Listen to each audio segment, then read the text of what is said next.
suasana pasca banjir bandang pada tanggal 6 kemarin Kali Kupang.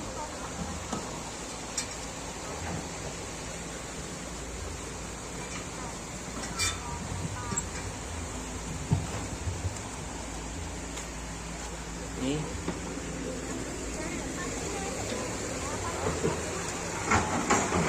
nah, tadi airnya itu sungainya lewat sana, nah dari sana harusnya ke sini kan, ke sini dia lewat ke sana tuh, tembus ke sana jadinya.